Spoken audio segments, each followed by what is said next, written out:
what's up? I hope you're all having a good day or night, depending on where you are or what time you're watching this right now. So today I just wanted to read a little bit more of the Skyrim book. So yeah, that's what I'm doing today. So yeah, I'm trying a different angle.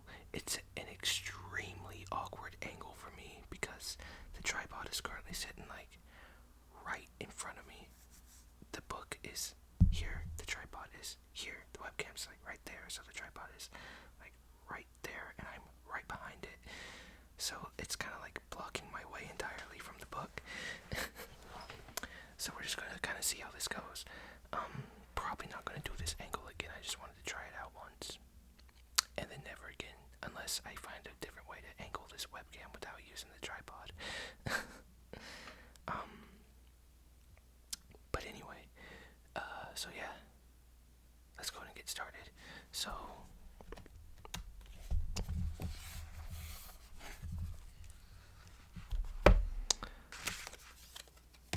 got my Hufflepuff bookmark. Okay, so we are on book 3 of the same continuing story still. So, that's kind of just where we left off. So, yeah, if you don't remember, we're kind of just, for this story in this book, we're just going book by book for this one. Like, we finished book 2 last time, and this is going to be book 3, because in this book as a whole, it's just filled with different stories, and we're currently on a certain story that has multiple books in it, and this is book 3, which is what we're going to be reading today. So, yeah. Anyway, let's go ahead and get started. Okay, book 3.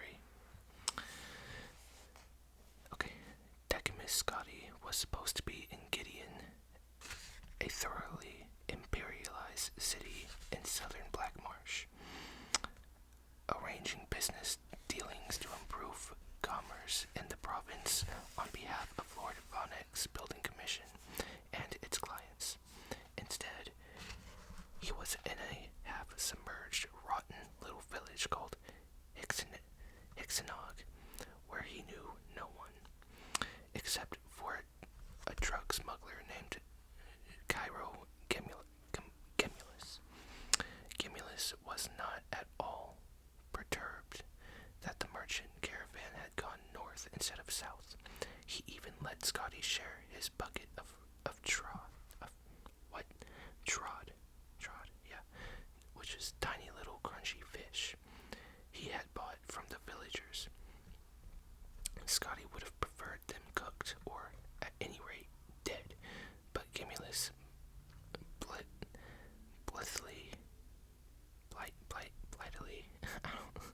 explained that dead cooked trod are deadly poison. If I were where I was supposed to be, Scotty pouted, putting one of the wriggling little creatures in his mouth, I could be having a roast and some cheese and a glass of wine. I sell moon sugar in the north and buy it in the south, he shrugged. You have to be more flexible, my friend. My only business is in Gideon, Scotty frowned. Well, you have a couple choices, replied the smuggler. You could just stay here. Most villagers in Argonia don't stay put for very long, and there's a good chance Hexenog will drift right down to the gates of Gideon. Might take you a month or two, probably the easiest way. That would put me far behind schedule. Next option, you could join up with the caravan again, said Gemulus. They might be going in the right direction this time, and they might not get stuck in the mud, and they might not be all murdered by Naga highwaymen. Not tempting, Scotty frowned. Any other ideas? Ride the routes. The Underground Express, Gemulus grinned. Follow me. Scotty followed Gemulus out of the village and into a copse of trees shrouded by veils of wispy moss. The eye on the ground, poking at the vicious mud intermittently. Finally, he found a spot which triggered a mass of big oily bubbles to rise to the surface. Perfect, he said. Now the important thing is not to panic. The express will take you due south. That's the winter tide migration, and you'll know you're near Gideon when you see a lot of red clay. Just don't panic, and when you see a mass of bubbles, that's a breathing hole you can use to get out. Scotty looked at Cumulus blankly. The man was talking perfect gibberish. What? Wait, what? Cumulus took Scotty by the shoulder and positioning him on top of the mass of bubbles. You stand right here. Scotty sank quickly into the mud, staring at the smuggler, horror-struck. And remember to wait till you see the red clay, and then the next time you see bubbles, push up. The more Scotty wriggled to get free, the faster he sunk. The mud enveloped Scotty to his neck, and he continued staring, unable to articulate anything but a noise like oog. And don't panic at the idea that you're being digested. You could live in a rootworm's belly for months. Scotty took one last panicked gasp of air and closed his eyes before he disappeared into the mud. The clerk felt a warmth he hadn't expected all around him. When he opened his eyes, he found that he was entirely surrounded by a translucent goo and was traveling rapidly southward, gliding through the mud as if it were air, skipping along an intricate network of roots. Scotty felt confusion and euphoria in equal measures, madly rushing forward through an alien environment of darkness, spinning around and over the thick, fibrous tentacles of the trees. It was if he were high in the sky at midnight, not deep beneath the swamp in the Underground Express. Looking up slightly at the massive root structure above, Scotty saw something wriggle past. An 8-foot-long, armless, legless, colorless, boneless, eyeless, nearly shapeless creature, riding the roots. Something dark was inside of it, and as it came closer, Scotty could see it was an Argonian man. He waved, and the disgusting creature that the Argonian was in flattened slightly and rushed onward. Cumulus's words began to reappear in Scotty's mind at this sight. The winter tide migration, airhole, you're being digested. These were the phrases that danced around as if trying to find some place to live in a brain which was highly resistant to them coming in. But there was no other way to look at this situation. Scotty had gone from eating living fish to being eaten alive as a way of transport. He was in one of those worms. Scotty made an executive decision to faint. He awoke in stages, having a beautiful dream of being held in a woman's warm embrace. Smiling and opening his eyes, the reality of where he really was rushed over him. The creature was still rushing madly, blindly forward, gliding over roots. But it was no longer like a flight through the night sky. Now it was like the sky at sunrise, in pinks and reds. Scotty remembered Cumulus telling him to look for the red clay, and he would be near Gideon. The next thing he had to find was the bubbles. There were no bubbles anywhere. Though the inside of the worm was still warm and comfortable, Scotty felt the weight of the earth all around him. Just don't panic.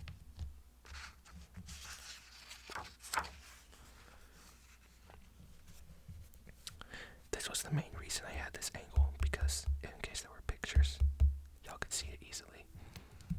Okay. Cumulus had said, but it was one thing to hear that advice, and quite another to take it. He began to squirm, and the creature began to move faster at the increased pressure from within. Suddenly, Scotty saw it ahead of him, a slim spire of bubbles rising up through the mud from some underground stream, straight up through the roots to the surface. Above him, the moment the root worm went through it, Scotty pushed with all of his might upward, bursting through the creature's thin skin. The bubbles pushed Scotty up quickly, and before he could blink, he was popping out of the red, slushy mud. Two gray Argonians were standing under a tree nearby, holding a net. They looked in Scotty's direction with polite curiosity. In their net, Scotty noticed were several squirming furry rat-like creatures. While he addressed them, another fell out of the tree. Though Scotty had not been educated in this practice, he recognized fishing when he saw it. "Excuse me, lads," Scotty said, jovially. "I was wondering if you'd point me in the direction of Gideon." The Argonians introduced themselves as Drawing Flame and Furl of Fresh Leaves, and looked at one another, puzzling over the question. "Who you seek?" asked Furl of Fresh Leaves. I believe his name is,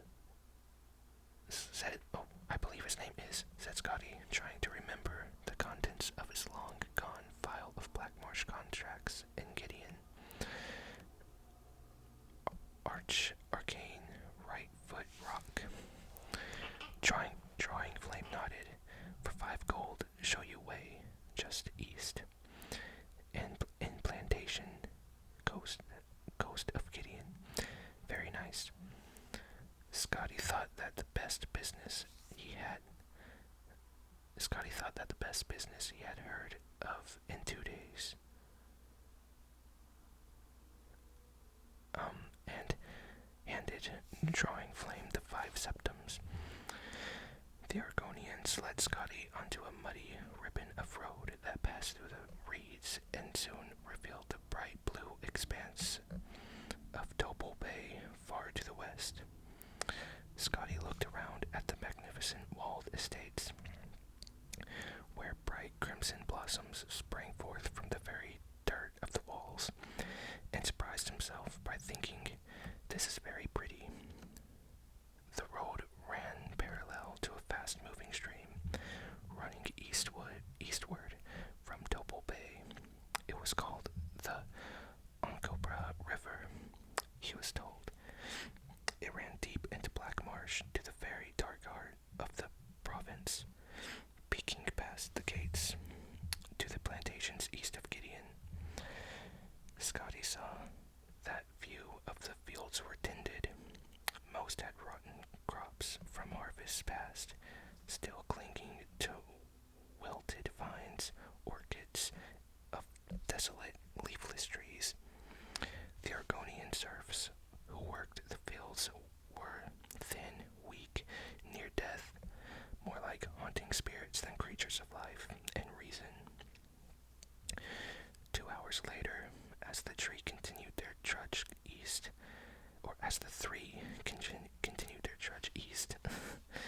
the estates were still impressive, at least from a distance. The road was still solid, if weedy, but Scotty was irritated, horrified by the field workers and the agricultural state, and no longer charitable toward the area. How much further? Furl of Fresh Leaves and Drawing Flame looked at one another, as if that question was something that hadn't occurred to them.